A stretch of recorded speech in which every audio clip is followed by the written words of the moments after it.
Uh, Thank you for having me today. It's great to be part of this program. I don't think that I've ever led an interactive workshop across 31 different institutions before, so I'm really looking forward to this as well.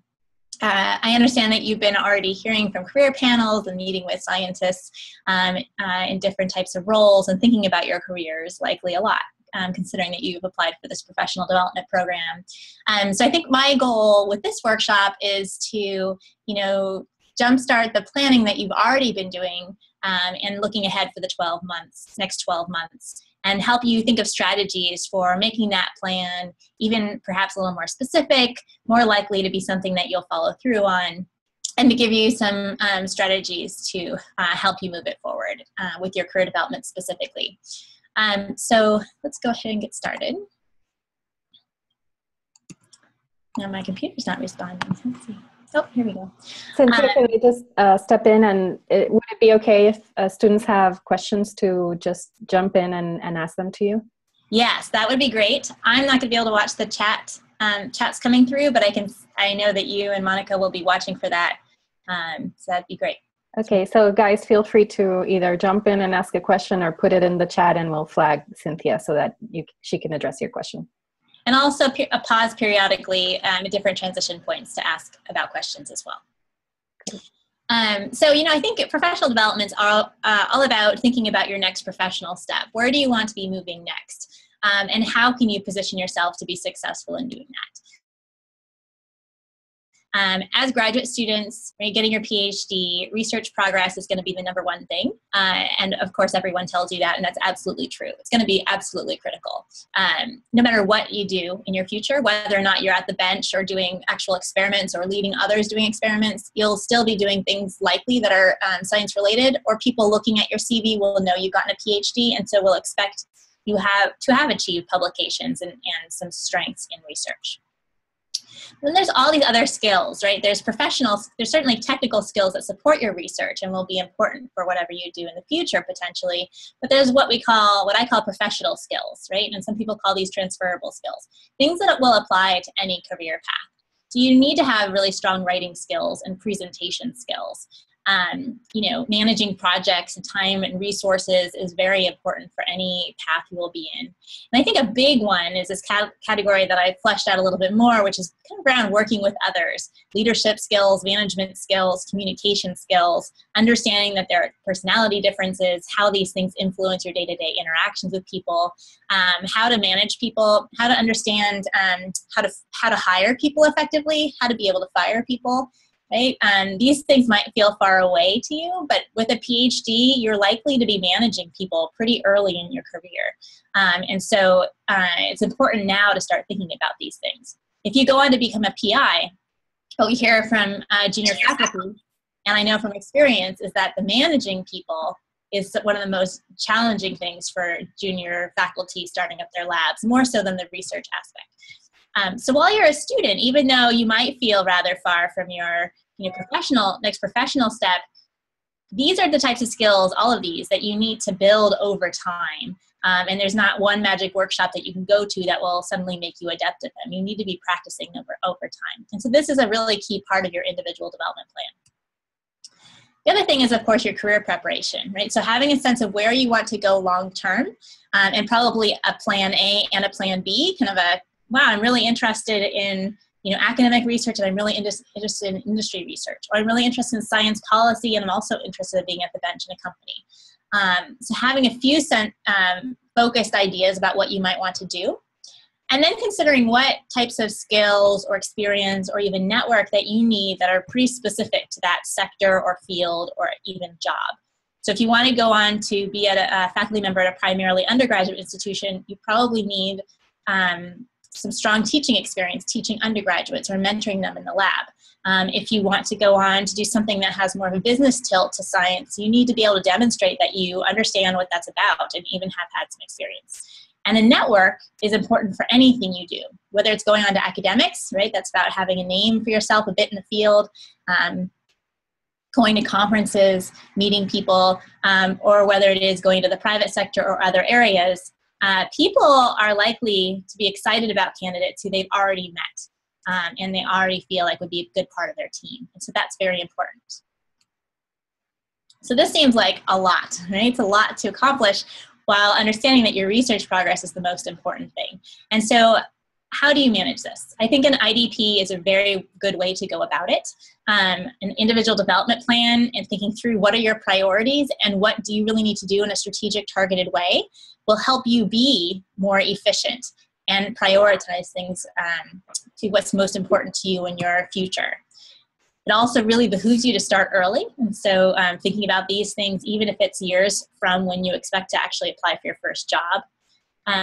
To do this effectively, it's very helpful to have a sense of what types of career paths you might be interested in, even if it's a vague sense, and have a goal of focusing that more if you can, because that really allows you to do some of these more job-specific pieces of your development.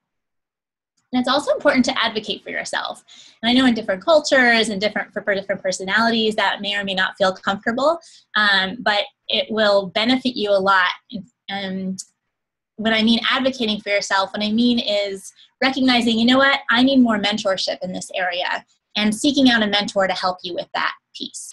Or, you know, I need money to actually go to this conference, and asking for that, right? Considering the resources and the mentorship and other things that you might need to succeed, and asking for it. Sometimes self-advocacy means asking for a promotion or something else later on in your career as you're advancing.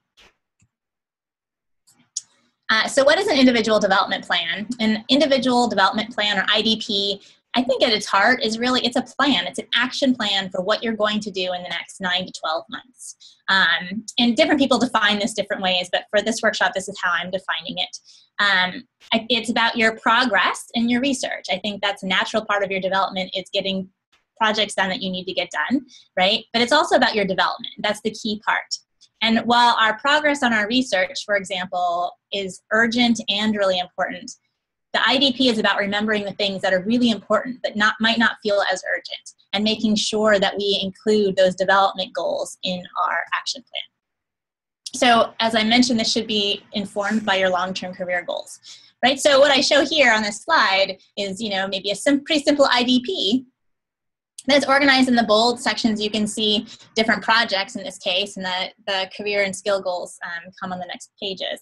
But you can see that the person wrote down what they wanted to do, and then have some specific actions with timelines associated with them as to what they'll do to accomplish that plan. I think it's really effective to even show the plan in a chronological order, and that now really acts as an action plan. You can have that next to your computer and refer to it and say, where am I at? What do I need to be focusing on this month or next month? And kind of zoom out to the big picture of what you want to accomplish. So why are IDPs so important? There's a lot of talk about IDPs in graduate education and postdoctoral education.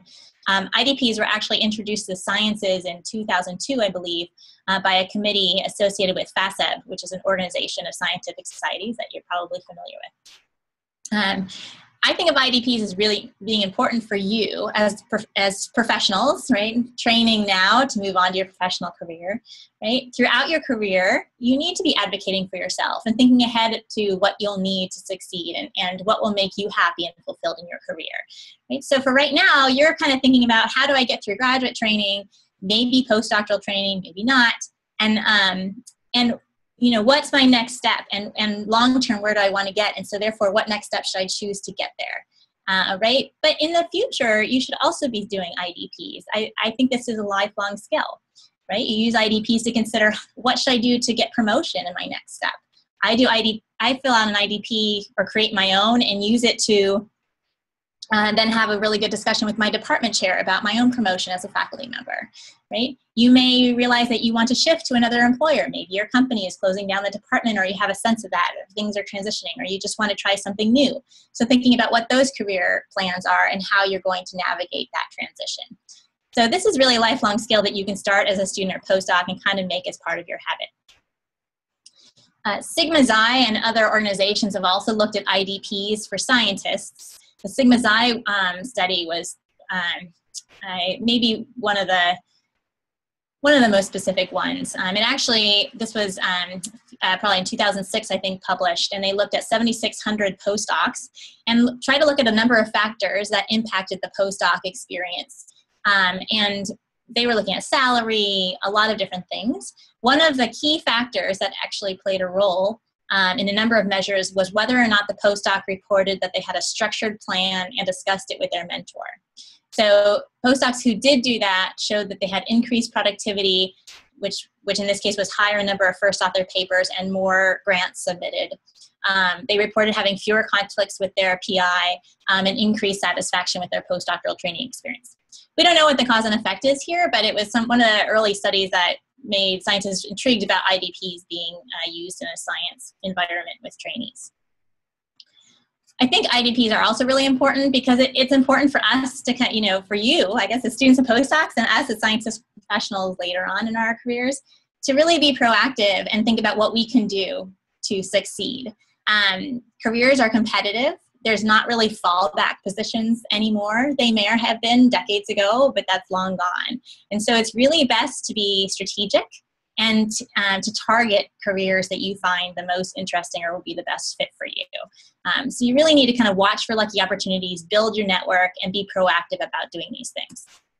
And then finally, your PI or university might have been talking to you about IDPs in part because NIH now requires your advisor, if they have an NIH grant, to report on their annual progress report whether or not students and postdocs in their lab create IDPs and what other professional development actions they take. So your university may have developed an IDP requirement as well. Do you think we could take a quick poll, actually, maybe by raising hands or chatting or something about, maybe raise your hand. You guys know how to do electronic hand raising. About how many of you are required to do an IDP by your PI or your university?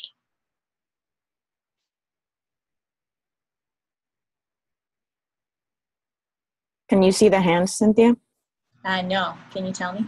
Yeah. So I have 1, 2, 3, 4, 5, 7, 8 people. Anybody else? You can, 9, somebody can't find their hand. 10. Yeah, so I would say about 10 people. At least a third of you. Some people, yeah, so one person, Gabriel, says that his is suggested but not required. Where's the hand? I see that. The hand is in I don't know where the hand is. There's a manage participant button at the bottom, and I think you can raise your hand in that window. Great, so at least a third of you. So I thought, different universities and different people interpret IDPs in different ways and have different philosophies around them. And I thought, just to be clear, that I would share with you what my view of IDPs is to give you the context for this workshop. So I think of an IDP, and these are some of the things that I see as might be different when I have discussions with other faculty about IDPs. I see an IDP as being about your research and your academic progress, as well as your career development. So it's not just a tool for thinking about your career. I think it's important for all aspects of your development, which includes your research. I already mentioned that, but I think that's a distinction. Some universities have forums that focus a little more on your research progress and your academic progress. They might ask specific questions about conferences you attend and other elements. I think that your career development might even be broader beyond those examples, depending on the kind of career that you're pursuing. So anyway, so that's my definition, or my use.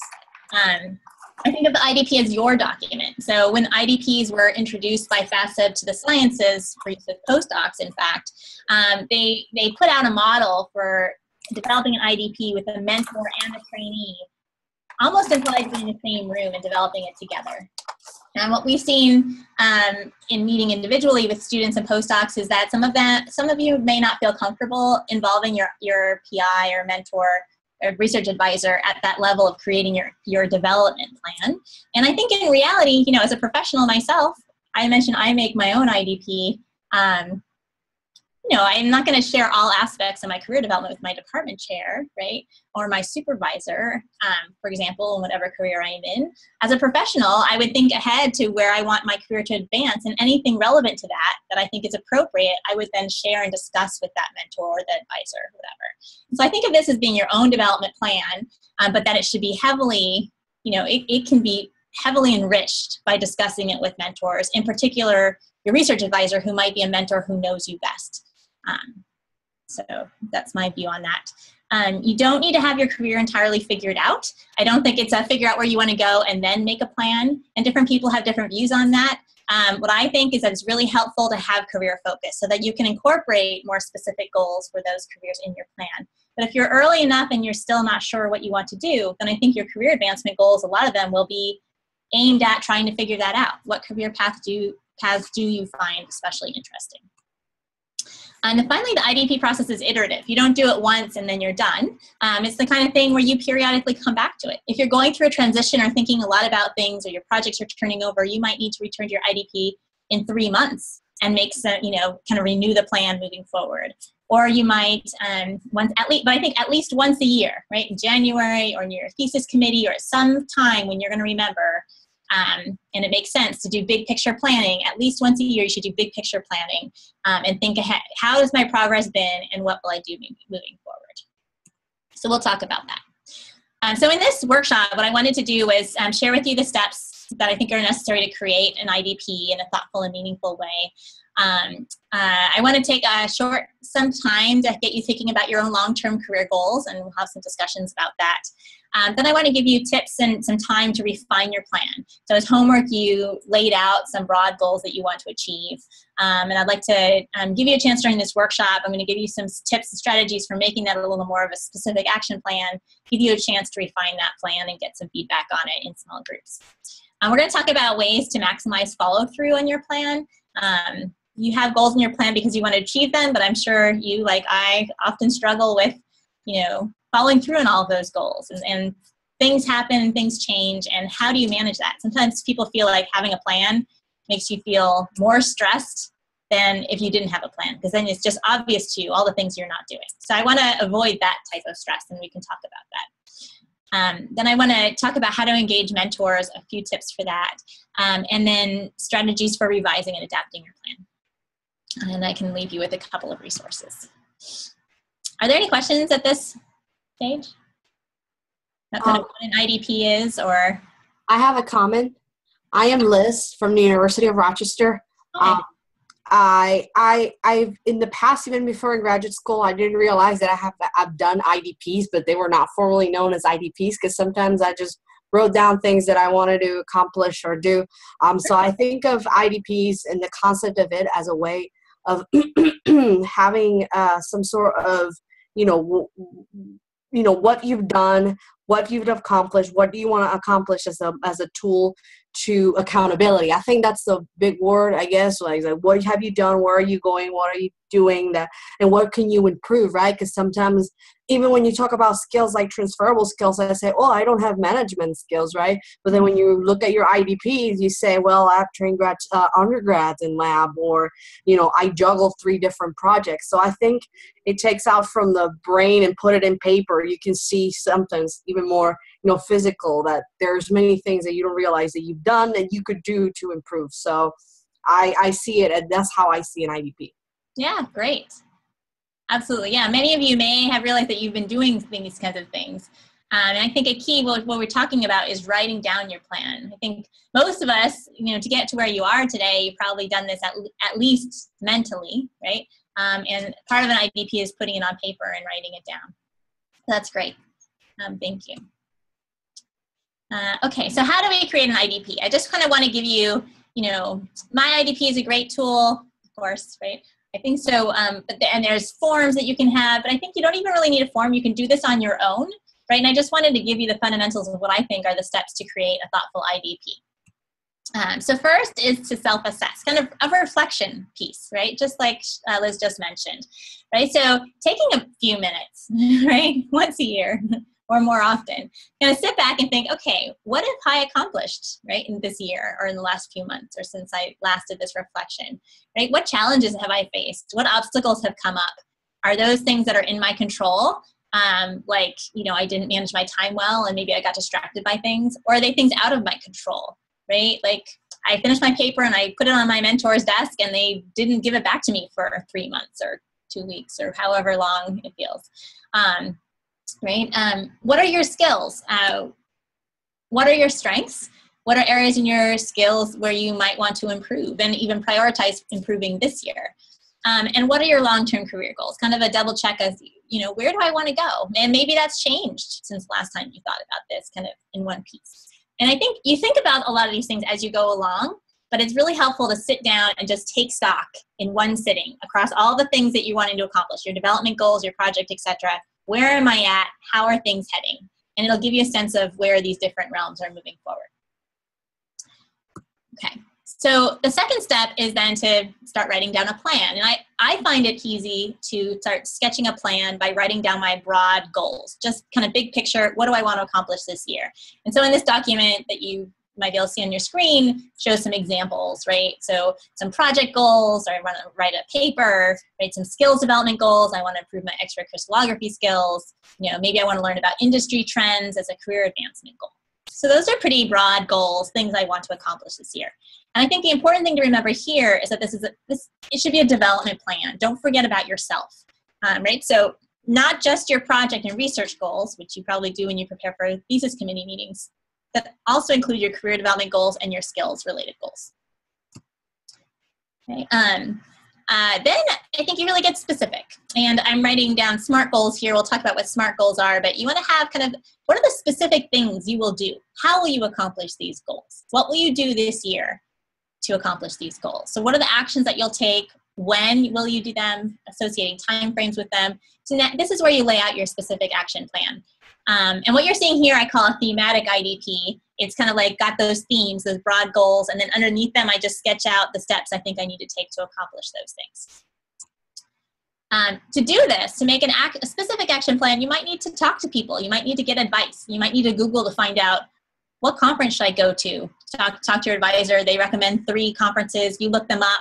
Say, that one looks like it'll be especially good fit. Find out when the abstract deadline is. Put that into your plan. Okay, so you might need to do some research like this to get this plan to be a little more specific. Then you arrange your goals in chronological order, I think, to make sure that it's going to be realistic. That's going to enable you much more likely to complete your plan. And I even like to do it, you can even do it semesterly, right, or seasonally, right? In fall, do these things in spring. That's fine, but give you a sense about how all these things overlap, because you're going to be managing them all at the same time. And then step 5 is to actually implement it, right? But to think about, how do I change my plan as I need to? Is it okay to change my plan? And what makes it okay, right? So that's a really important piece. And to think ahead and schedule a time to renew your plan. So that's pretty straightforward, right? These are the 5 steps again. I want to focus on a couple of these different steps in this workshop. And let's start with the orange one, the long-term career goals, as I mentioned earlier. So we're going to start doing some small group discussions in a few minutes. We've already raised your hand or chatted a question. Feel free to do that. And during this workshop too, I might at times just randomly call on one of you, based on hovering my mouse over your picture or something. Because it's really hard, we're not in a classroom. So if you feel uncomfortable, if I call out your name and ask you a question or ask you to share something, then please, you can just say pass if you want to. I'm hoping to involve everyone as we move forward. All right, so when you think about your long-term career goals, I wanted to share with you, this is a way that career counselors often think about it, right? Is that ideally everyone would have a career where it fits really well with what they're good at, their skills, right? What they like doing, their interests, and what they value. So work-life balance, salary, working with people, working by yourself, helping society, these types of things. And so you want a really good, you hopefully will find a career path that fits well with those 3 things and other aspects of your life and decision-making as well. So you can think about taking, you can do a skills, values, and interest inventory like we have in my IDP and use this framework to help you analyze or evaluate a given career path. So for example, if you wrote down on your sheet today for homework, right, that you want to either become a PI at a research-intensive institution or teach full-time at a liberal arts college, right? So you could choose one of those and think about how your skills, values, and interests might match with that career path or how they might disconnect. And the disconnects might be, well, I hate writing grants. I'm good at it, but I hate writing grants, and so I don't want to become a PI, right? So that's a disconnect. Maybe I do, but what am I going to do about the fact that I hate writing grants and I hear that people do that all the time? Or, I love teaching, but I worry because I would really love to work with graduate students, and I think graduate students wouldn't be at a liberal arts college. I don't know, I'm making these things up, right? So you can think about some of these disconnects. The disconnects are the kinds of things that eat away at us, and so I think it's good to talk them out a little bit. So in my IDP, we developed my IDP because scientists were struggling with creating individual development plans. We created a 36-page workbook to use in our workshops at UCSF that Bill Linstead and I taught there for several years, and we felt like, why don't we put this in a website so people could kind of walk themselves through the process. And what we found was that the thinking about your long-term career goal piece was really hard for scientists, especially for students and postdocs. And so we built half of the MyIDP process to help with that piece. So when you went into MyIDP, hopefully you saw that there's a quick tips section part for each section to give you some tips. There's also an article linked there that can give you even more help in any one step. And then there's the assessment. So in the self-assessment portion, this is the skills assessment. We try to make it pretty straightforward. Instead of just a free write saying, what do you think you're good at, giving you some options and multiple choice to get you started. The summary tab, which is what I asked you to print out or have accessible for this workshop, takes your answers from the self-assessment and organizes it from 1 to 5. And I think it's really valuable to look at your 5s, for example, and say, yeah, are those the things I'm best at? Or yes, are those my most important values? For values, it's especially important to try to have only a few 5s.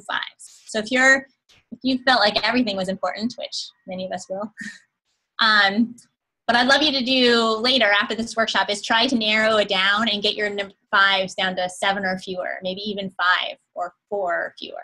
5s. Really, really, really what is most important to you. And your values especially are likely to change over time. I wanted to point out to you that for the skills assessment, often students or postdocs say that they would love to have some better feedback other than their own self-assessment of their skills. If it's easier to have that conversation with an advisor or other mentor, you can print out on this link a PDF of the skills assessment, and you can discuss that worksheet with them then after they fill it out. So what I want you to do now is where you wrote down your career path A or career path B, I want you to circle one of those, and you're going to use that career path for our discussions today, or this first discussion, I suppose. And what I want you to do is on that paper, kind of in the column or another paper right now, I'm just going to give you about 2 minutes. Write down how you feel this career path matches your skills, interests, or values, and how they disconnect. And if you feel like, if you want to, you can just focus on the disconnects. That's okay. In a minute, we're going to break you into small groups so that you can share with each other your matches and your disconnects for this one career path.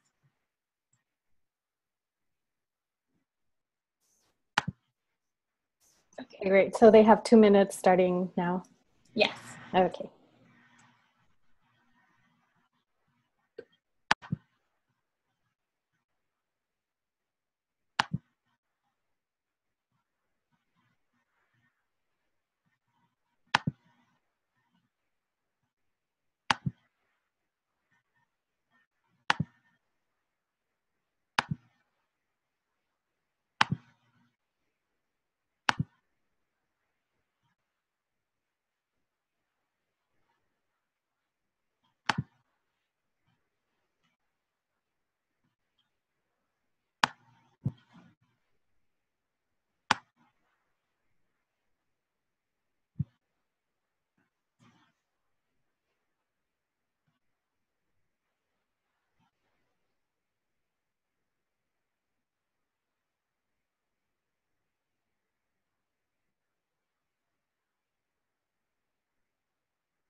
It's been about 2 minutes, Cynthia.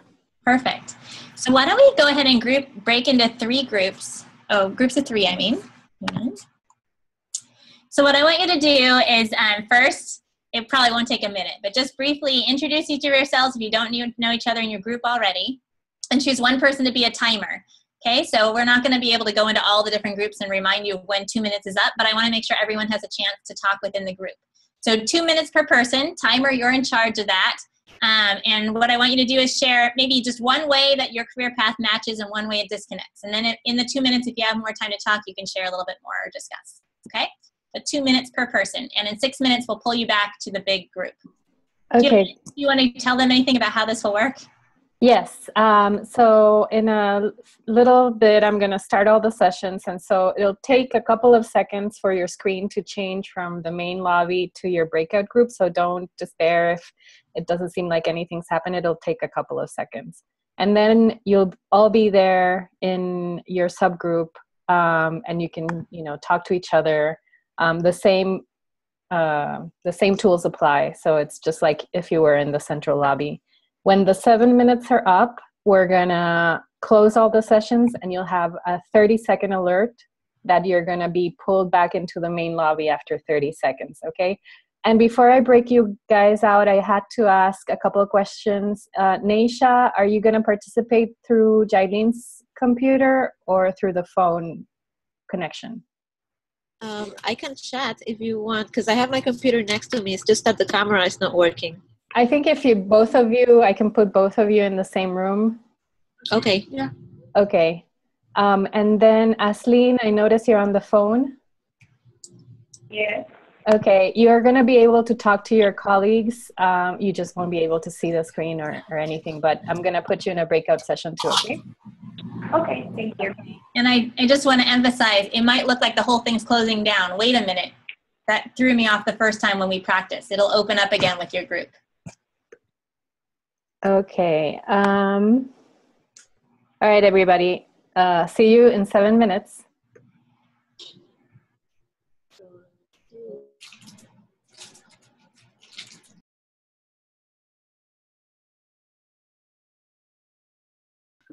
Hi, everyone. Welcome back. Remember to mute yourselves so if you're joining, if you don't have a direct question.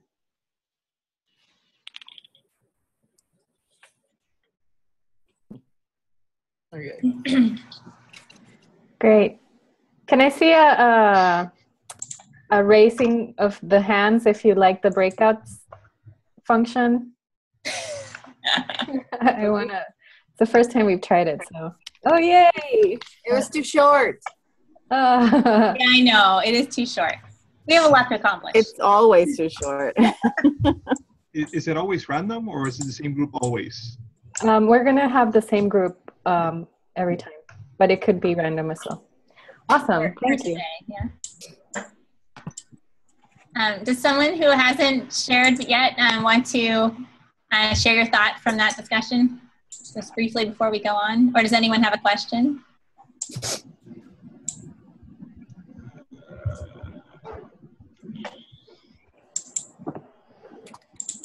I have a comment. Great, okay. Liz, University of Rochester. So in our groups, we're talking about when we completed the IDP, that once you finish your skills, you get careers that can relate to it in terms of the percentage, right? But between us three, we kind of decided to go ahead and not even consider them, but we added some different ones. Like for example, one of the students had science policy, but he considered other options that maybe the IDP did not tell the person that had the skills or the percentage for. And I, for example, switched what the IDP told me, and I switched and I actually changed to 2 different things. So I think that was a comment. Yeah. So that's actually a good segue. And we can hear more comments, but since you brought that up, let me show you. So, right, so my IDP does a little bit of this. Well, it helps you or gives you another perspective in doing this comparison between your skills and interests and the career paths. So when we were designing this website, we had originally proposed just sharing a list of 20 career paths because that list hadn't really existed before. and scientists have been finding that really helpful and linking to resources on each career. And I think somebody's not unmuted. Your paper's left off. I don't know if that would help. The computer programmers at AAAS actually said, well, on a website, no one will ever scroll down to the end of the list. So you're going to be biasing the careers at the top and not the bottom. And if what you say is that students and postdocs should be able to think about their skills and interests and how they compare with the career path, then why don't we do a calculation to put them in the right order? And so we thought, of all the evils, that was probably the best solution because it did give you a sense of things that you might not have thought about otherwise. So for example, this person might know that he loved writing and so expected science writing to be near the top, and actually in this case it was, but he was surprised when science policy was up at the top, right? So that wasn't something he had thought about before, and thought, maybe I should learn more about this, about why this is towards the top. I do want to caution you, the list is not complete. I have my career path, I guess, could fit into one of these categories, but it doesn't clearly fit into one. Another friend of mine became a science animator. I'm not sure where that would fit, right? And so it's a great idea to add your own list. Don't find this to be limiting. And also don't use it in a prescriptive manner. Don't feel bad if what you want to do is at the bottom. That's fine. I mean, it's an imperfect calculation, right? So I would just use this to help you learn a little bit more about the careers and maybe bring up ideas that you hadn't thought about before. Does that make sense? When you click on one of those numbers, I think more important than the number is maybe these bar graphs that show you how you're rating in green compared to 15 career advisors who are knowledgeable about all these different careers and how they ranked, that skill, for example, or that interest, the frequency that task would be used. And so that could be finding mismatches there could be helpful for you. Under reading about careers, you will be able to then quickly learn about one of these career paths if you wanted to. For example, if you didn't know much about science writing, you could click on that one. And we organized it by including a few articles. I think it can be overwhelming. There's tons out there. We chose some book chapters. These books might be available in your university's library or a local public library, so you should check on that. And professional societies. A lot of people don't realize that, there's professional societies that are career linked, as well as scientific societies, which are basically professional societies that are linked to a certain discipline, scientific discipline, right? But it's not just about learning about careers you don't know about. For example, if you want to become a PI at a research-intensive institution, these articles can be really helpful for helping you think about transitioning from a postdoc position to a PI position, and what some of these skills are in terms of hiring people into your new lab, and establishing a vision for your research group, and some of these other elements of becoming a PI. So these resources can be very helpful. In particular, I'd recommend Making the Right Moves, which is the book that's listed last here. It's a really great book developed by the Howard Hughes Medical Institute and Burroughs Wellcome Fund. And it's freely available online as a PDF, actually. Under this career exploration of my IDP, there's also tips for talking to people. Building your network is very, very important, as I mentioned earlier. And in my IDP, this orange arrow shows where you can kind of download example correspondence just to give you a sense of what does an email look like if I were to cold email somebody. And also it gives a list of questions related to your top values. So when you filled out the value self-assessment, you can click on this link and see what those top values were and maybe some things you might want to consider when thinking about those top values. You can use these questions to develop your own questions when you talk to people in informational interviews. An informational interview is a discussion with a professional in this role just to learn about their career path, what their day-to-day job is like, and how they got there, and any advice that they have for you. So there's a lot more about networking and informational interviews in my IDP and in other workshops, but I just wanted to touch on that here. Okay, so that was a bit about your long-term career goals. We want to do the exercise to get you guys talking about some of these things. I know it was brief, but just to get you talking and thinking about it as we now go to the next step, which is thinking about your 12-month plan. So in this part, I really want you to look at your plan and kind of discuss it initially, and then we'll talk about ways to flesh it out further. So what I asked you to do as the last part of your homework was to write down what you wanted to accomplish in your research, your skills development, and your career advancement, and to map those things out on a timeline. And you can do that visually, like on a timeline, like what I show on this slide, where you kind of mark across the timeline things that you know, kind of time points or bars, like a Gantt chart representing when you'll be working on certain things. Or you can do it in a list, in a Word document, like I showed you or on earlier slides, but some sense of roughly what you want to accomplish. So what I wanted to do now is to discuss, share your plans as you have it now in your groups. And I think about 3 minutes per person is what we'll give you to share your plan.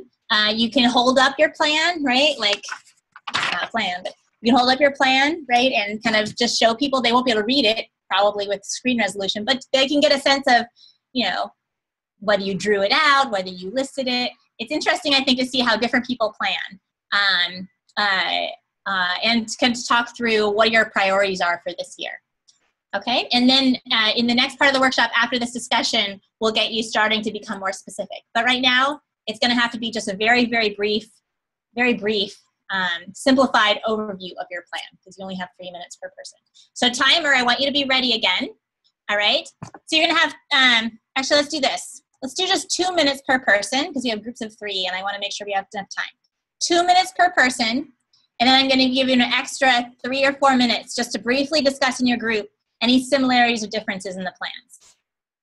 See, I have to do a calculation. We might pull you out of the groups a little sooner than that. So stick to the 2 people, 2 minutes per person, and then keep discussing until we pull you out.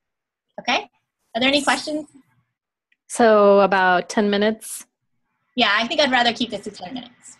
Okay. Okay. 2 minutes per person. Mm-hmm. Yeah. Okay, guys, so again, I'm going to start up the sessions pretty soon. One thing I forgot to tell you before is that if you run into technical issues or you have a question that needs advice from Cynthia, myself, or Monica, there's a button at the bottom of the screen.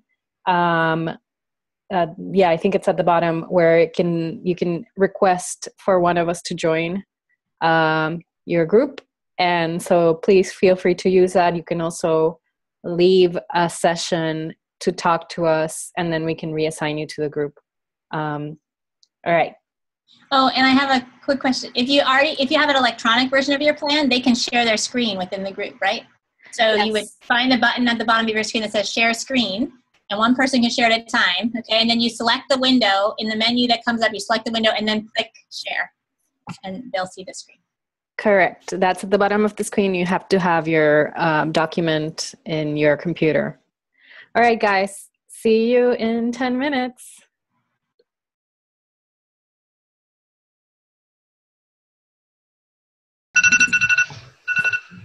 Okay. Okay, everyone's back. Remember to mute. All right. What? So, how did, oh, that's not what I meant to do. We're going back. I'm not there yet. Okay. How'd that discussion go? What did you guys learn? What are some things that were similar or different amongst your plans in your groups?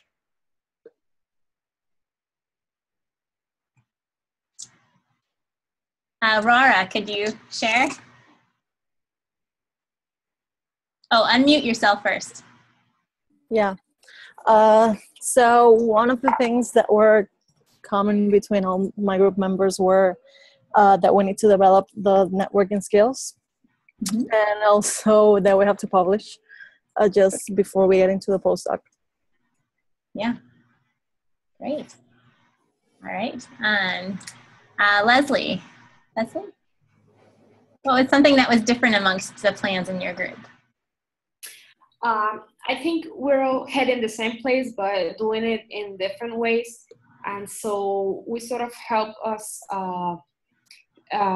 developing new ways to do mostly the same things. We'll want to publish, we'll want to get organized with our ideas in order to make, to have a better plan for what we want to do. Great. What are other thoughts that came out of your groups? Jaylene, what about your group? You'll have to unmute.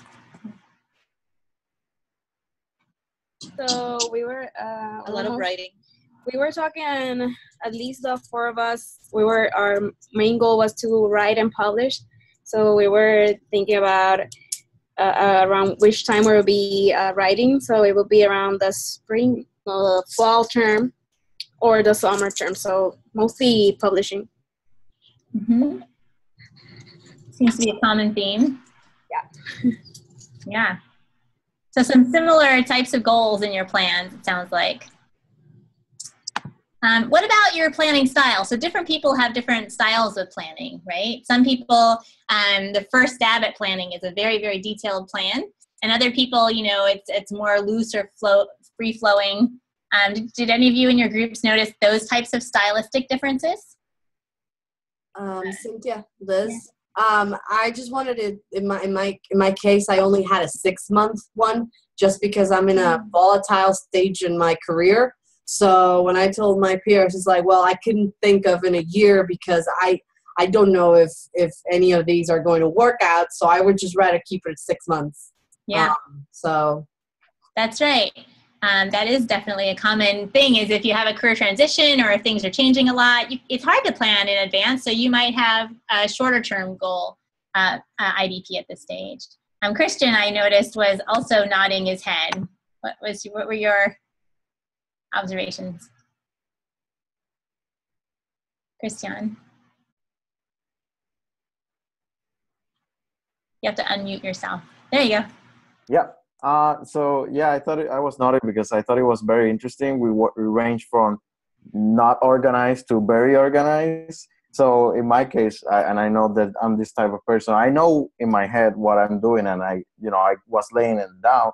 But then we went to Susana, for example. She wrote down a paper, and she has some months. And then we went to with Mari, and then she has like this full collage with months, dates, with every single section with colors. So I thought that was pretty interesting. We were very different. Yeah. In our workshops, we like to use Post-its, right? And it caught on with my assistant director. She does planning. She pulls out she makes me look like I'm not a planner. She's really awesome at this. She prints out paper calendars, and we've got Post-its, and we put all kinds of dates on it. We move them around, and yeah, there's a lot of different ways to do planning and different styles that work for different people, right? And that feel comfortable to different people. Any other differences that people notice? I'm seeing some comments come in as well. Anything else anyone wants to share? Cynthia, Ariel shared a resource for helping with dissertation writing, and there was a little bit of chat about accountability groups or writing groups. Yes. Yeah, so we're going to talk about accountability in a minute. In fact, accountability through peers or writing peers with common interests like writing groups or other things can be very, very helpful. Thank you. Let's come back to that, actually. I think Jaylene had her hand raised. I don't know, Jaylene, do you want to add something? Yeah, I wanted to comment that in our group, some of us mentioned our mentors or somebody that we could, tell them the plans that we have, so that will help. And also, most of us had a plan B. Like, for example, Edith was talking that if she's going to submit a grant, but if it doesn't, hopefully she'll get it. But if she doesn't, she already has another plan. So that's important to always have that second plan in mind and work it. Yeah, that's right. So you might even have a plan that looks branched. If there's a critical thing that has to fall into place, if that doesn't fall into place, the plan's going to look different. Mm-hmm. Yeah. Great. All right. So let's move on. So I think a big question is, right, so you have these things you want to accomplish this year, and you may have it laid out in lots of detail, and you may not, and that's okay. Different people have different styles. But what can you do to increase the likelihood that you'll take action toward achieving these goals? Because if you're like me, you're probably pretty ambitious and lay down a lot of goals, and sometimes, more ambitious than is realistic, right? And sometimes just have trouble. It's hard to hold yourself accountable to things that are important but not so urgent, right? So you'll have likely a research advisor or other people making sure you keep your project on task, make sure you get that paper out before this grant gets submitted. right? But how can you make sure that you're also making progress on the other goals that are very important to you, but may not be as important to other people, or at least not feel it as urgent? So I wanted to share with you an example. So let's see if this resonates with you. So how many people set a goal like this yourself? Are there hands being raised? I wish I could see the raised hands. I don't know how to see those, but. So this weekend I'm going to clean my apartment. I can tell you I lived in San Francisco for 15 years, as well as a graduate student and beyond. And we lived in a small apartment that was very expensive. And this was a frequent goal of mine. And I can tell you that often we'd come to the end of the weekend and I'd look around and think, you know, gosh, too bad I didn't accomplish that goal. Right? Another week kind of starting feeling like I'm a failure, right? Not so crazy as that, but it doesn't really set you off feeling the best you can be, right? So part of the problem was that this goal was not a SMART goal, right? So this is a SMART is an acronym all over Google if you Googled it, right?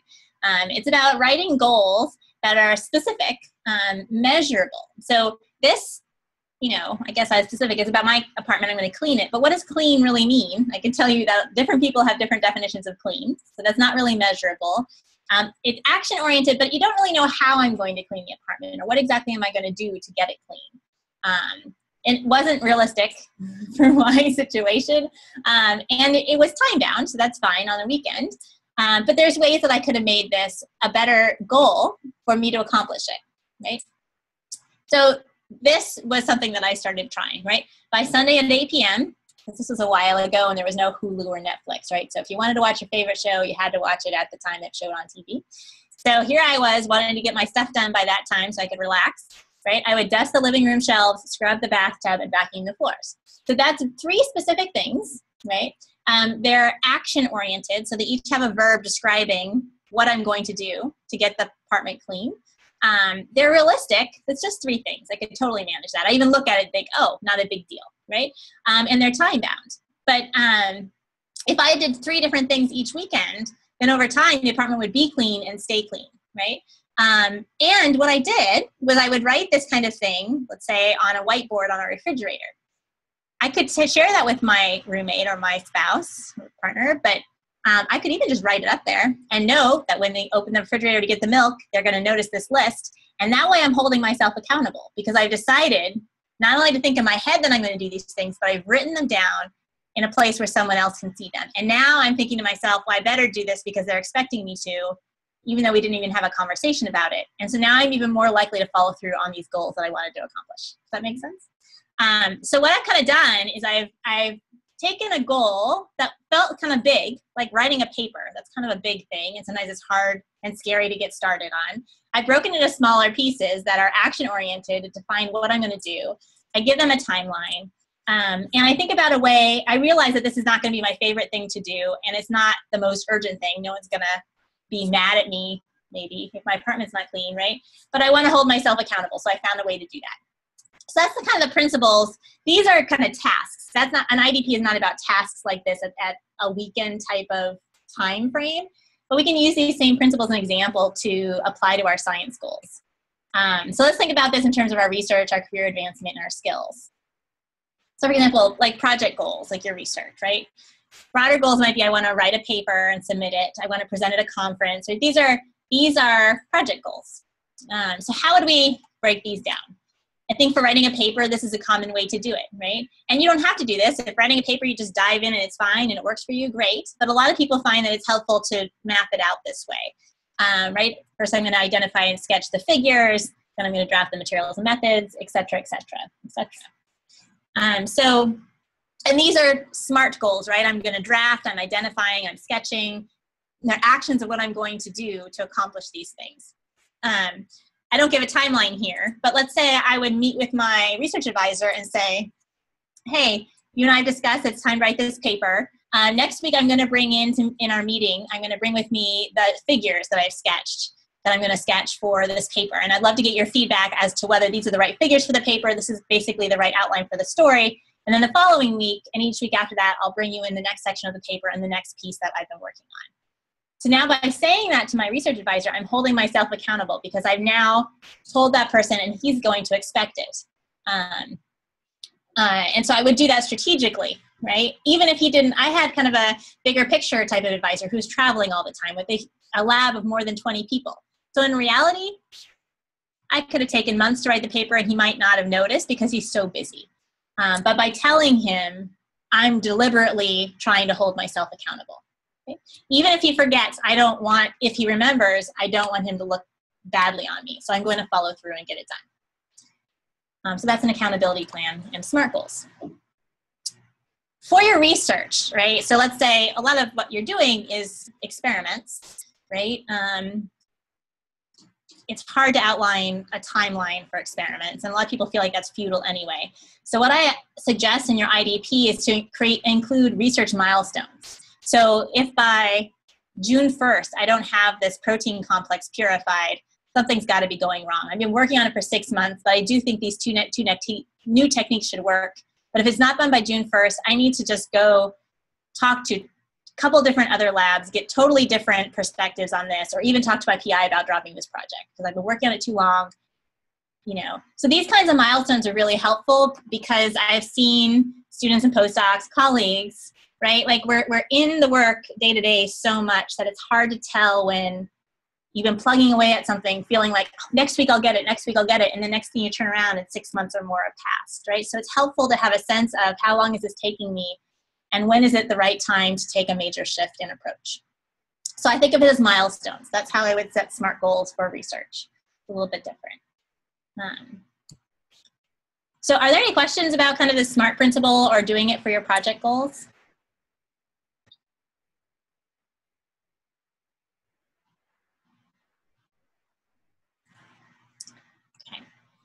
So what about career advancement goals? I was curious to hear from you guys. So what are some examples of ways that you can move your careers forward? What are some things that you're thinking of? I would love to take notes. Let's see how this works. Oops, that's not what I meant to do. Can you still see my screen? Yes. Okay. Yes. It's just my PowerPoint slide, right? So what are some ideas? I would love to type them in. Tell me. What are some things, what are some goals you have for your careers?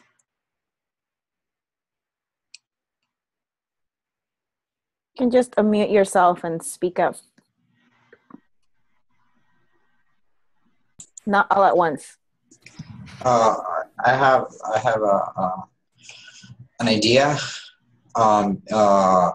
Get more professional development on my specific area, like taking courses of research and methods in research and investigation.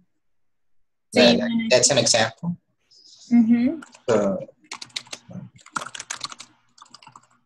Yeah. So kind of experimental design, those kinds of things?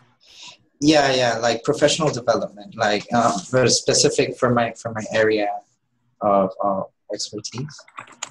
Okay. Specific to your scientific discipline. Yeah. Okay. Is this a discipline you plan to stay in moving forward after your training? Yeah. Okay. What specifically I'm thinking of, like going to this meeting and taking a workshop of some kind, so I can learn new techniques. Okay, great. Yep. What's another idea for your career specifically? Another person? So sorry. So my the career that I desire is in science policy.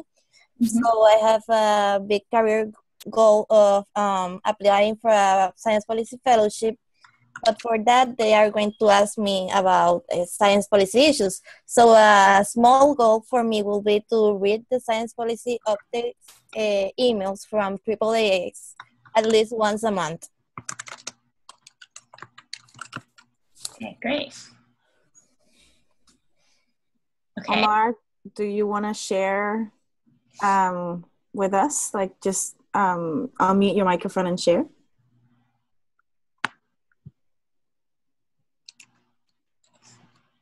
Oh, does your microphone work?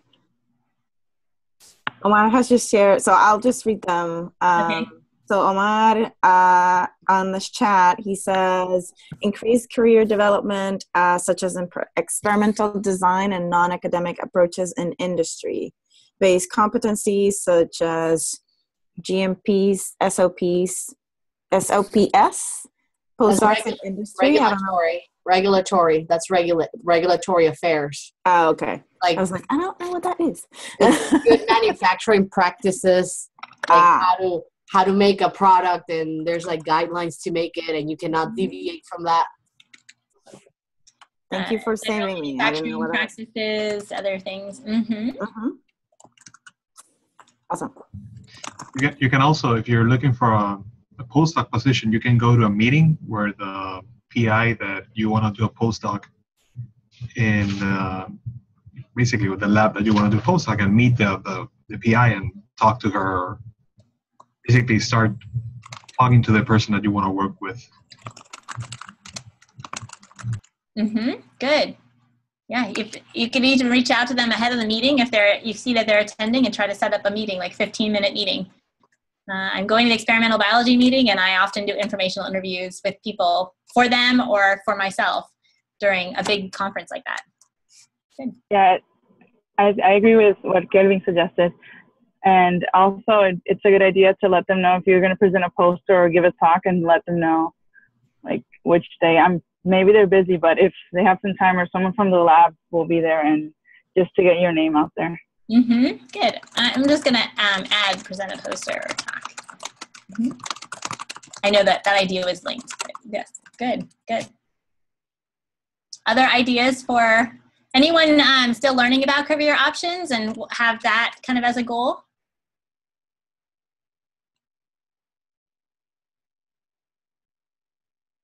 Yes, I can add something. So if I probably will go into clinical practice, and we need to take a licensure exam. So make sure to have the requirements, like the hours that we need, and to take that licensure and other requirements. Basically more related to the experiences and hours. Yeah, good. Thanks. Good.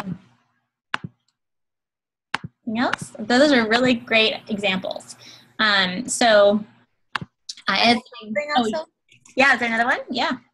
Just find a mentor in those areas or skills that you're lacking. For example, I'm not good in statistics, so this year I would like to find a mentor, a statistician that can help me with the analysis of my data. Sure, yeah, good. Okay, great. So here are some, and here are some generic ones that I came up with. So some overlap too, just to give you further ideas, right? So kind of learning about my career path of interest. So some of these are pretty specific, which is awesome. You're already getting down to SMART goals, right? For example, reading the science policy updates from AAAS 1 time per month. Fantastic. That's a great SMART goal, right? Some of these other things as well. Learning more about a career path of interest, very, very broad, right? And so we can talk about how to break that down into SMART goals. Another thing I would suggest that you think about doing, just in terms of ideas for career development goals, is to stay current in the career path of interest. This is actually related to the science policy listserv idea. So, for example, if she's interested in science policy, it will help her a lot to see what's happening in science policy, kind of staying current in that field, and by reading the listserv. Another example is if you're interested in going into industry, and you happen to be on Twitter, see if you can identify a few people or lots of people who are active in Twitter.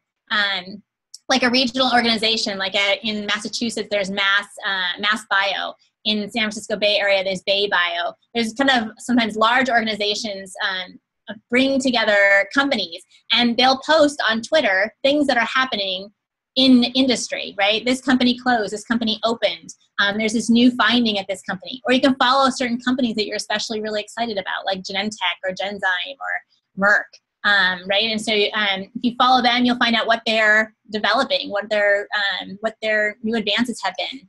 And then by staying current in a career path and so you can set goals to do that, right? Follow Twitter. Let's say maybe a SMART goal would be join these people on Twitter and check my Twitter account once a week, for 20 minutes. It doesn't have to take a lot of time, but it gives you a few nuggets about what's going on. You might start to get used to lingo like GMPs and SOPs that are used in some of this industry, maybe by reading newsletters from companies. But by kind of trying to stay current and read literature in the field that you're interested in, when you meet people in a lunch line, at a Starbucks, whatever, by chance or at a conference, you'll immediately have something you could talk to them about if you wanted to, right? Oh, I heard that Merck just blah, blah, blah, right? So I think that's something that I had never thought about as a student, but it's something that you can actively do as a small step that might help you a lot in your networking and understanding your field of interest. Of course, expanding your network is a really common goal to have. You guys mentioned earlier that was something you had in common. Maybe think about specific goals you could set to help you do that. Do you want to attend 3 career panels in the next 3 months? Do you want to, when you go to this conference next month, do you want to set the goal of meeting 4 new people, at companies? Maybe go look up their posters in the abstract book and go to them. Whatever it is, try to set yourself some pretty specific goals to hold yourself accountable to accomplishing those. Another thing is developing a presence online, a professional presence. So thinking about what your personal brand is, what your professional brand is. What do you want people to know about you? You can write a biography on LinkedIn or, post things on Twitter other ways in a way that helps people know what your interests are. And you can start to develop a professional brand. Another thing is showing initiative. Create a student group, start a journal club, maybe your accountability group. Someone mentioned the writing accountability group. Maybe that could also be an accountability group for learning about companies, and you could name it, the industry group. Put that on your CV that you started this group. Employers like to see that you've taken initiative on things, right? And of course, get direct experience. You might need to get teaching experience or other things, and those might be goals in your IDP. I know there's a bunch of things coming up in chat I'm noticing. Twitter. Yeah, Twitter I joined a year ago, and I am telling you, I am sold. It's so helpful in connecting me really quickly to papers relevant to my field and connecting with other people nationally. So anyway, there's a lot of really great tools out there. Snapchat, I don't know. That makes me very happy. What? That makes me very happy. I'm always advocating for people to join Twitter, that it's a great professional development tool. And a lot of people are like, I don't know. So I'm glad you're saying that. Twitter, so there's a lot of research scientists, a lot of PIs at UMass Medical School that have been active on Twitter. Some of them have gotten donations towards their research directly from being on Twitter, and they found that really helpful. Others have started collaborations because they ended up sharing a paper, someone else connected with them, and they started a collaboration straight out of Twitter. I think Twitter's also really helpful if you want to go into science policy or something else. Don't follow, just follow people. Don't even post something if you don't want to, right? If you don't feel comfortable posting, just use it as a table of contents that you've chosen of people who you find helpful. And it's the fastest way to get cutting edge things that are happening in a field you're interested in, I think. It's hard to catch up on a Twitter stream. I think so, but you know what? Even if you don't catch up, I found that even just checking once a month or once a week gives you some nuggets that I wouldn't have had otherwise. So I think I wouldn't stress about seeing everything. I just see a few things and it helps. Lists. I don't know how to use Twitter lists, but okay. I'm going to keep going, but I'm going to let you guys look at the chats later. Here are some SMART goals. So once we decide we want to learn more about a career path of interest, it's a great goal, but I think it's really important to think about how to make it more specific so you'll actually follow through. How do you know if you've accomplished that goal? And it seems like trying to make it more realistic, right? So I mentioned some of these examples. Attend 2 career panel events in this given period of time, talk to 3 industry scientists. And related to the writing interest group as an accountability tool, here's another example. I know 2 friends, maybe you've met 2 people through this group, right? Ciencia PR that you can then check in with by phone every other week for half an hour or an hour and share with each other what you've learned in the past since you last spoke, right? And some of you might be reading some articles about industry the night before or something, but it'll keep you moving forward and you'll have a group to hold yourself accountable to. So try to put these kinds of goals in your plan, right? And remember, if it doesn't work for you, then change your plan. One thing that I recommend doing is not saying, I'm going to do this forevermore, right? I'm not going to build my writing skills by doing it every Friday morning for half an hour forever, because that might not work for you. So I say, just do it for a month. Try it for a month, really stick to it. And if at the end of that month you don't like doing it, you've accomplished your goal, and don't set that as a new goal again, right? So be easy on yourself, but take some really concrete steps forward. Are there any questions about this? Oh, Twitter workshop. Okay, I have to stop looking at the chat window because you guys have great ideas. A Twitter panel, I think, would be great. All right, so I wanted to get you guys thinking about writing SMART goals for your skills development. So I wanted to get some ideas from you on that, and then I'm going to have you break out and specify some of your goals, and then share with each other your SMART goals for skills and career in particular, because those are the most developmental part of the IDP. Okay, so let's talk about skills goals. Let's say that I had the goal this year of improving my writing skills. So, let's see. All right. So I'm going to start calling on people now. That was fun too. Why can't I see names? Ariel, you're in the dark. If I had the goal of writing or improving my writing skills, what is something you might recommend that I do? And I don't mean, write full sentences instead of sentence fragments, Cynthia. I mean, like, take a course, right? So what's an action I could set as a SMART goal for improving my writing skills? Do you have any ideas? Just one idea. So I'm in the dark because we're doing immunofluorescent stuff. So okay. Multitasking. For skills goals, I think writing would be important for the kind of career path that I want to do, which is kind of continue academia. So I was mentioning this in the breakout sessions about signing up for these kind of workshops where you can get writing experience, especially geared towards grant writing workshops. And there are several places that you can sign up for that for free. Some of them are costly. I think ultimately they have really good reputation of being very useful. Mm-hmm. Great. So attend a grant writing workshop. That's a great one. All right. So Yaramar, am I saying your name right? Can you offer another idea? Sure. For writing. So my name is Jarimar. The Y, you pronounce the Y like a J. Oh, Jarimar. Okay, thanks. Yeah, no worries. Okay, for writing, I will say read some books. There are plenty of books of scientific writing. So there's one written by a Latino scientist, scientific storytelling. And I think that's a good one. So scientific storytelling by Rafael Luna. Pretty cool.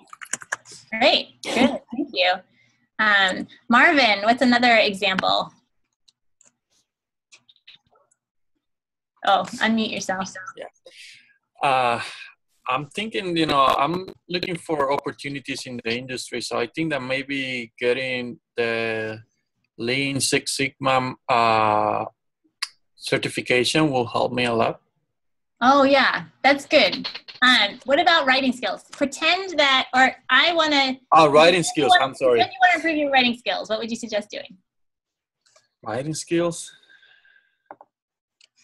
Just practice, I guess, I don't have anything in my mind, but practice writing. Well, that's good. How would you practice writing? Well, in my case, I have a blog, so I try to write for my blog. Mm-hmm. That's what I do. Great. That's good. Write a blog. Mm-hmm. How about write a blog posting once every other week? Once a month. Okay, once a month. Might be more realistic. Good. Thank you. Yeah. Spoken like someone who truly has experience doing this. you can write for Ciencia Puerto Rico. There you go. Great suggestion. Cynthia, Omar had his hand raised, I think. Oh, perfect. I can't see hands, so thank you. Omar.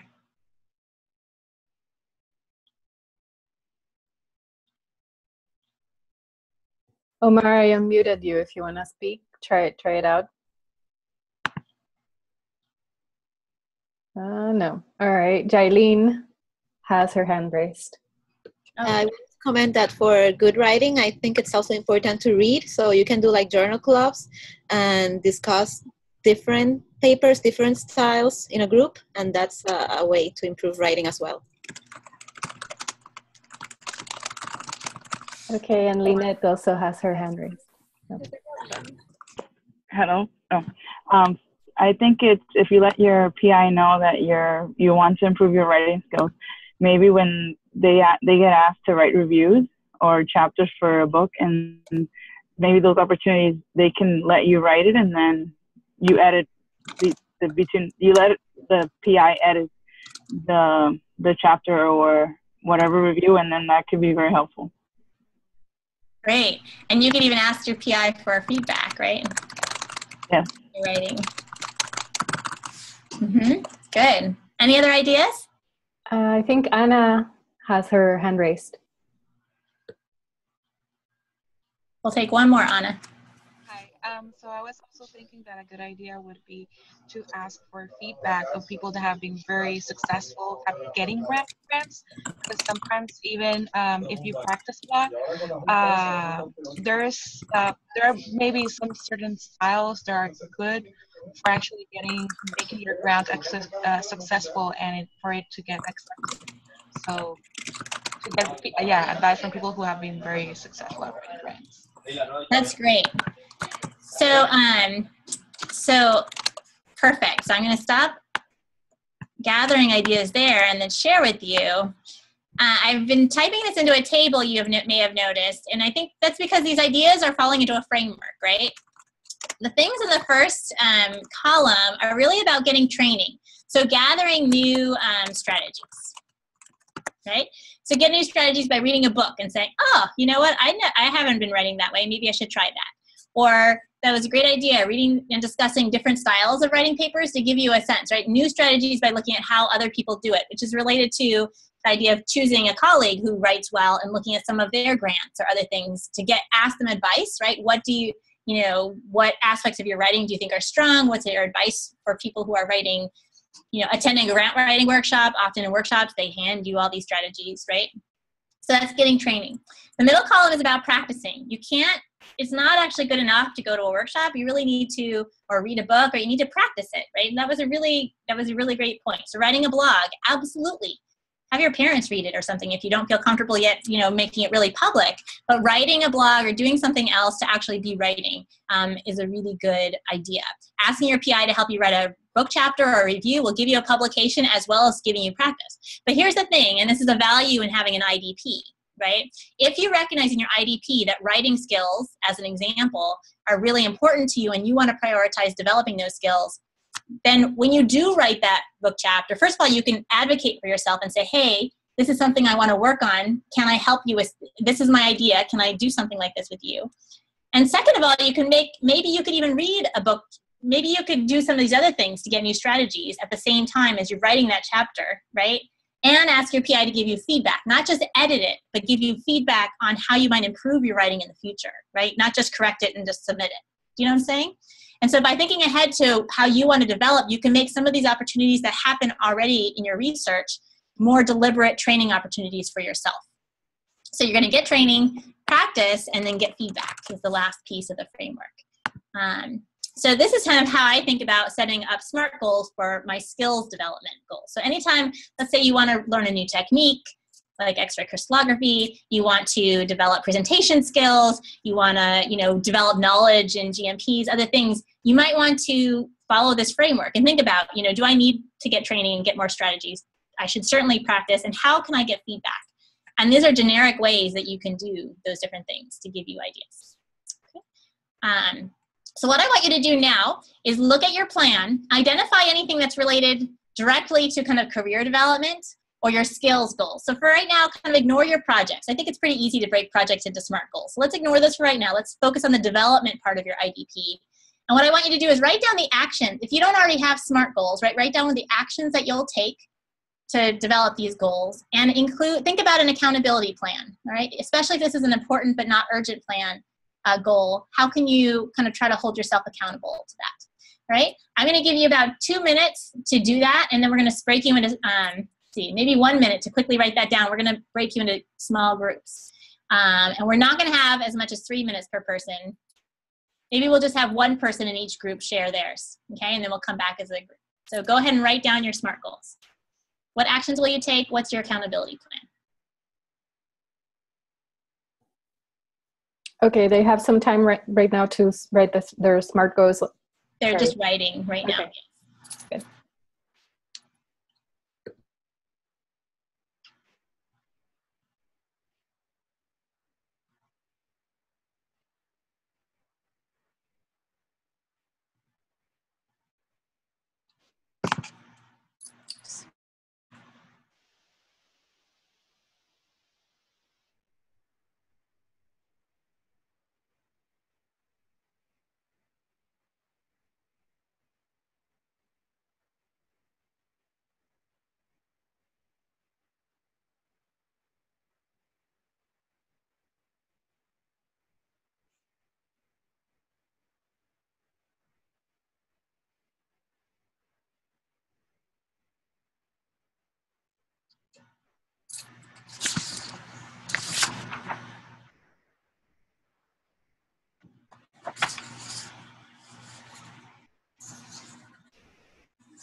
Okay, so let's break them into groups, Giovanna.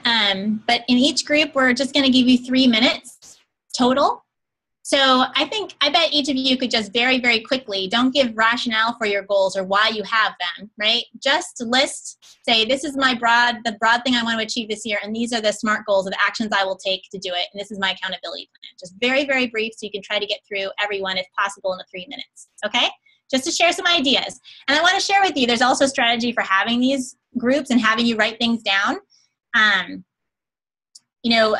Economists would say that when you create a plan, it's writing it down or telling it to somebody, even if it's in a workshop setting, or writing it down for yourself, it's kind of like going through the act of creating a contract. And so every time you're doing this discussion or writing, it's helping to solidify these goals in your mind. So that's part of why we're doing all this. But it's also to give you ideas.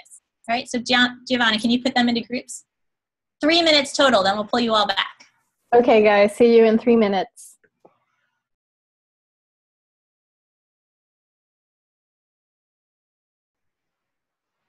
There you are. All right, so how about go? Any thoughts or questions at this point before we kind of move forward? Hold on.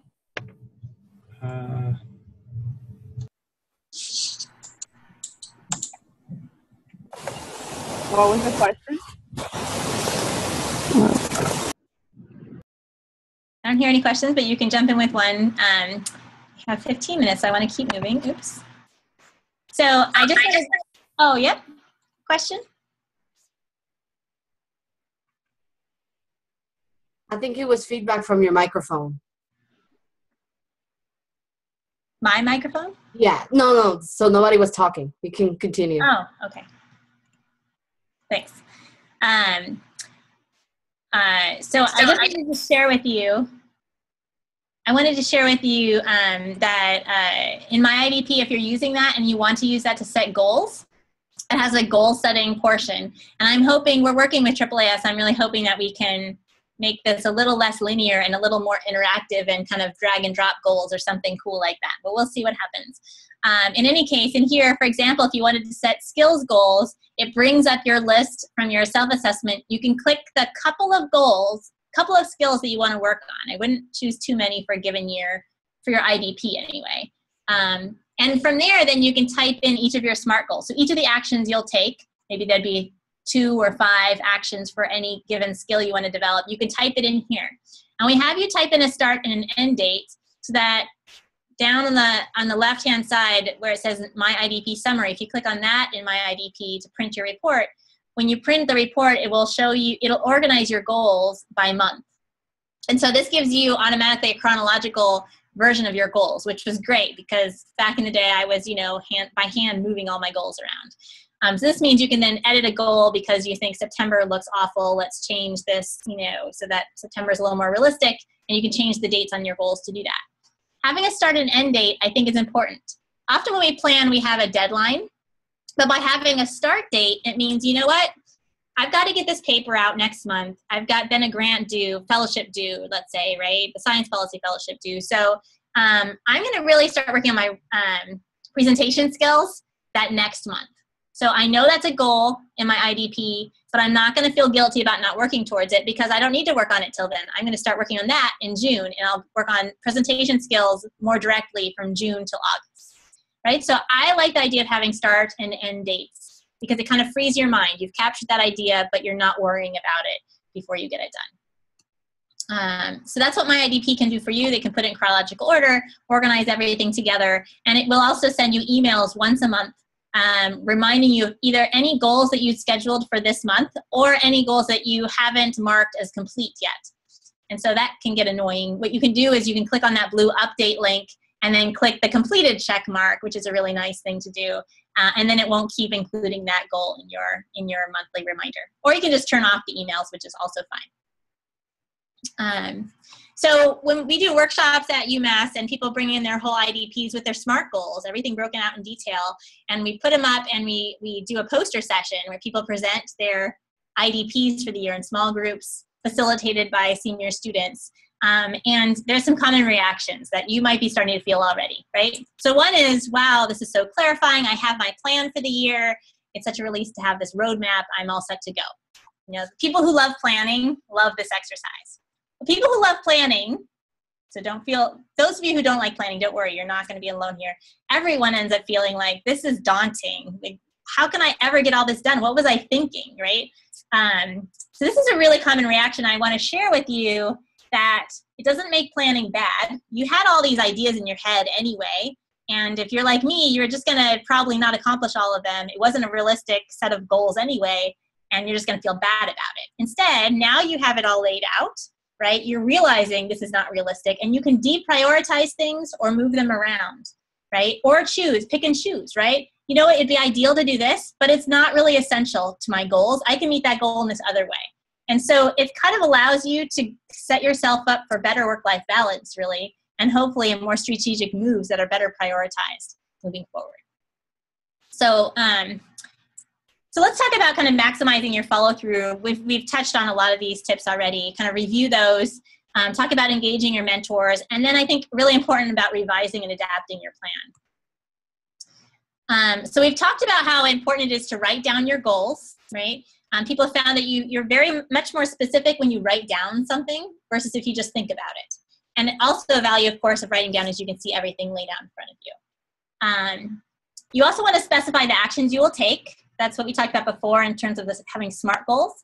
And you want to consider how to hold yourself accountable, especially for any goals that you notice are important, but no one else is going to care. They're not urgent. People aren't going to hold your feet to the fire for you. List the goals chronologically. We talked about that. Map start and end dates on your calendar. So any calendar that you work with, bring your IDP into that calendar if you can. And what I do is then work backwards, and I'll say, you know, oh, I know this deadline for my IDP is coming up. What tasks do I need to work on this week to move myself forward on that project? You should also think to yourself, as you develop your IDP, what resources will I need? Do I need to be able to pay for this workshop? Do I need to be able to travel? Do I need time out to get this teaching experience? Do I need to learn how to use Twitter? So what resources do you need, and ask for them if you need to.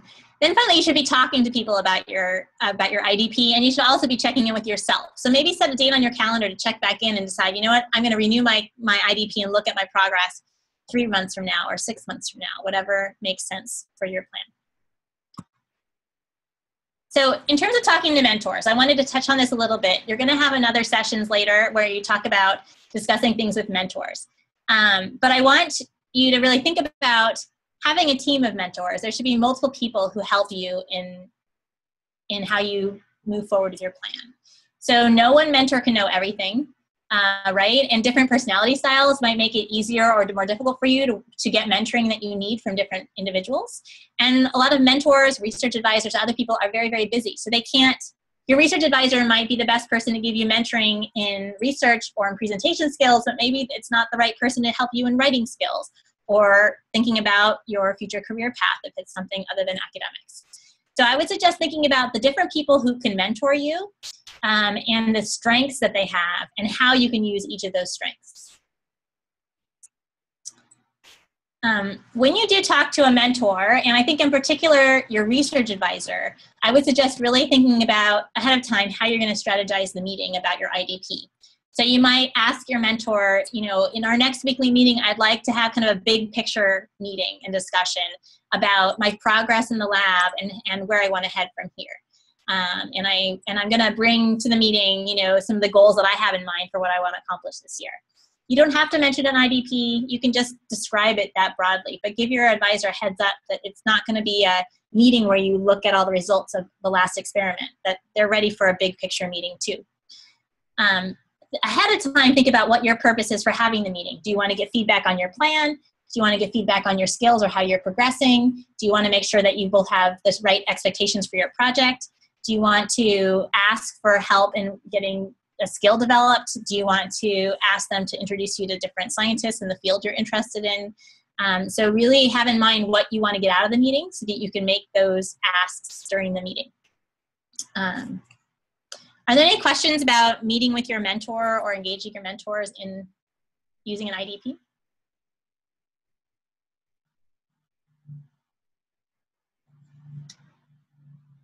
Okay. So this is, I think, something that I want to just spend a minute on before we kind of end. And this is something that I think causes people stress, is that you should expect to revise your plan. And that is part of the planning process. The value of having a plan is that you're now better ready to advocate for yourself, to ask what you need, and to notice the lucky opportunities that might come your way, and to notice when your plan might need to change. It'll also give you greater self-awareness of, wow, I'm not making the progress that I wanted to make, and why is that? So you can kind of have these thoughts as you're moving through your various projects. But I think something that I find causes people a lot of stress is, you know, but then I have these goals that I'm going to let myself down on, or, you know, how do I know if it's right to stop working towards a goal? And I think the key thing is just to tell yourself part of this process is making deliberate decisions as a professional. And I've decided that, you know what, I'm working on these 2 projects and I'm working on developing these skills. I wanted to go to this event, or I wanted to, you know, meet this fellowship deadline. And you know what, like, that wasn't realistic, and I need to make that change, this change to my plan.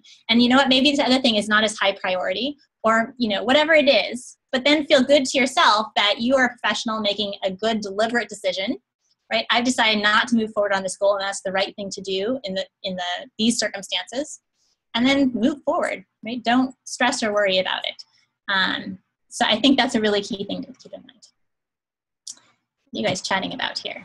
All right, so I wanted to leave you with a couple of resources that I'm really familiar with. There's tons of resources out there, obviously, to help you with your IDP. The books that were mentioned, the websites, the accountability groups, all of that.